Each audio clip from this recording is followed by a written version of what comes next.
And so I'm going to finish with just this little story. So I'm pretty passionate about reaching people we don't know. I've spent 37 years doing it. Here's why. In 1983, my father died when he was 42 years old in a house fire. He's fighting fire, and he line of duty death in Creighton on the volunteer department. He was a Kansas City fireman professionally, but died fighting a house fire.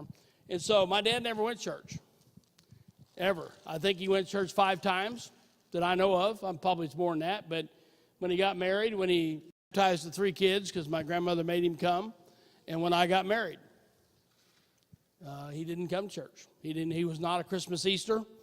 He didn't. His role at the house was to spank the 3 boys to make sure they went to church, because that's what kept mother. It's my mother's church, and he just didn't find that. My dad grew up in a very tough home, and with my grandfather who liked to drink pretty regular, real regular, really all the time. In fact, I sent him to heaven, not wherever he went, with a bottle of whiskey. I figured he's going to need it. And he was just mean. He grew up in a very mean house. My father had a bedroom growing up, and yet they were the first one to have a TV. That kind of a mess up deal. So my dad just didn't have any church background. The only background was my mother to do it. So when he died, it struck me. I was first year of seminary in Dallas, Texas, and he thought me going into ministry was stupid. It was just stupid. It wasn't a real job. She could get a real job. A real job was going to be a fire, and I actually have a fire degree. That's what I was going to do.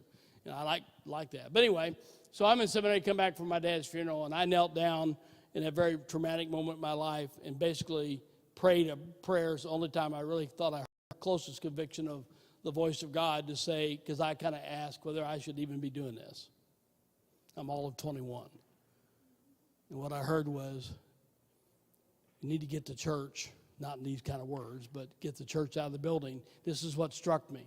Why hadn't anybody gone from the Creighton Methodist Church, a little bitty town, down to the fire station? It was 3 blocks. There were 12 guys down there, maybe 15. Half of them were my relatives. Half of the people in the church were my relatives. And my grandmother would say to me every time we talked about this, well, everybody I know is already Christian. And it dawned after my dad died, wow, she didn't even see my dad. It wasn't true that everybody she knew was Christian. My dad wasn't. And why hadn't anybody at the church gone down to the fire station and built a relationship with those guys?